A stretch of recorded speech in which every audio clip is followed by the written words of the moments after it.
Assalamualaikum warahmatullahi wabarakatuh. Perkenalkan, nama saya Rizka Amanda dengan NIM 30123023 dari Prodi D3 TLM. Di sini saya akan mempresentasikan tugas dari pengendalian mutu tentang Total Quality Management atau TQM in Health Laboratory.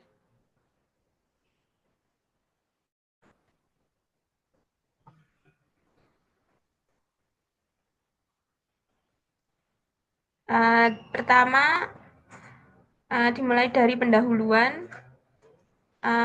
TQM adalah pendekatan manajemen berfokus pada peningkatan kualitas berkelanjutan. Tujuan di laboratorium kesehatan ada 3. Yang pertama, hasil akurat dan andal. 2, keselamatan pasien dan tenaga kerja. 3, efisiensi operasional.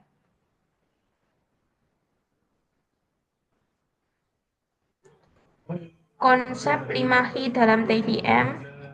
Yang pertama ada quality planning, yang kedua ada quality laboratory practice, praktik, yang ketiga ada quality control, yang keempat quality assurance, yang kelima quality improvement.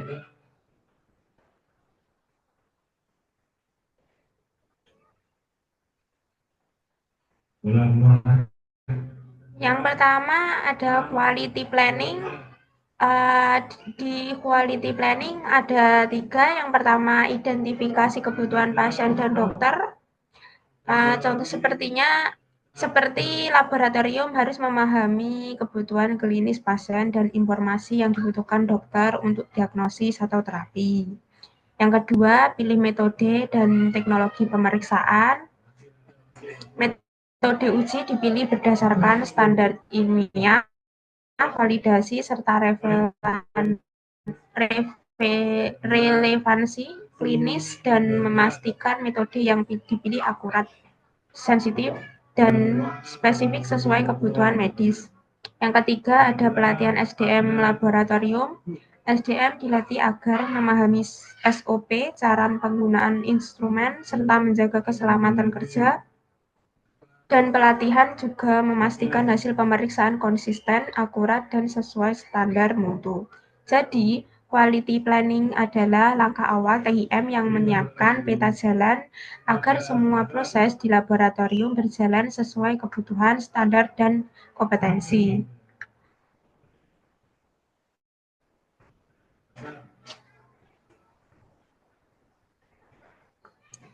Yang kedua ada quality laboratory practice.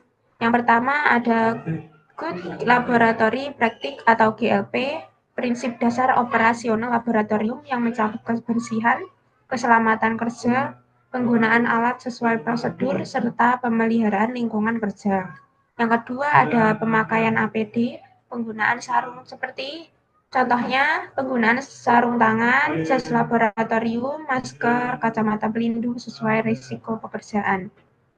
Yang ketiga ada penanganan sampel benar, mulai dari pengambilan, penyiapan, transportasi, hingga pemeriksaan harus sesuai SOP. Yang keempat ada dokumentasi hasil akurat. Jadi, quality laboratory practice berfokus pada penerapan standar kerja sehari-hari agar pemeriksaan laboratorium tidak hanya akurat, tapi juga aman, konsisten, dan terpercaya.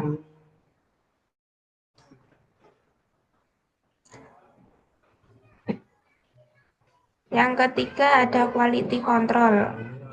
Di quality control ada 3. Yang pertama, kontrol internal dilakukan setiap hari atau daily check menggunakan kalibrator atau bahan kontrol. Tujuannya memastikan instrumen dan metode pemeriksaan bekerja dengan benar sebelum digunakan untuk sampel pasien. Yang kedua, kontrol eksternal. Dilakukan melalui uji profisiensi dengan laboratorium, rujukan, atau lembaga eksternal. Yang ketiga, pastikan konsistensi hasil. Konsistensi ini sangat penting untuk menjaga kepercayaan dokter dan pasien, serta mendukung keselamatan pasien. Intinya, quality control adalah penjaga mutu harian agar setiap hasil laboratorium bisa diandalkan.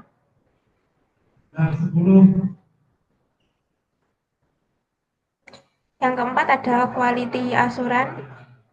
Di quality assurance ada 3, yang pertama audit internal, pemeriksaan rutin yang dilakukan oleh tim internal laboratorium.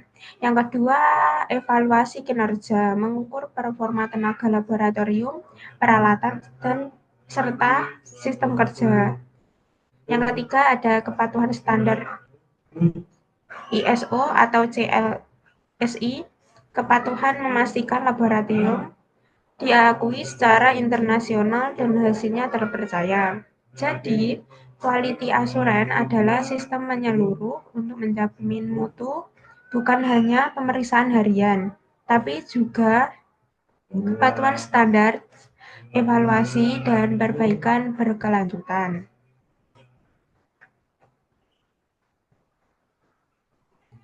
Yang kelima ada quality improvement. Di sini ada 3. Yang pertama, tindakan korektif dan preventif atau CAPA. Langkah perbaikan setelah ditemukan masalah, pencegahan agar masalah yang sama tidak terulang, dan CAPA membuat sistem mutu lebih tangguh dan minim kesalahan. Yang kedua ada evaluasi hasil audit HIC. Data dari audit internal, eksternal, dan quality control digunakan untuk menilai apakah target mutu sudah tercapai. Yang ketiga ada continuous improvement plan. Do check out plan merencanakan perbaikan, do melaksanakan rencana, cek memeriksa hasil pelaksanaan, acts menetapkan standar baru atau memperbaiki lagi jika belum optimal. Intinya, quality improvement adalah motor penggerak TIM agar laboratorium tidak hanya mempertahankan mutu, tapi juga selalu berkembang ke arah yang lebih baik.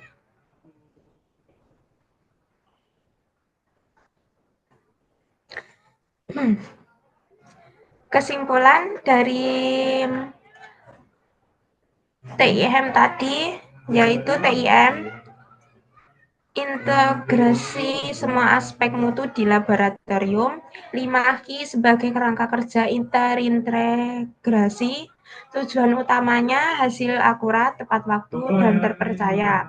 Dengan TIM, laboratorium bukan hanya tempat tes, tapi pusat kualitas.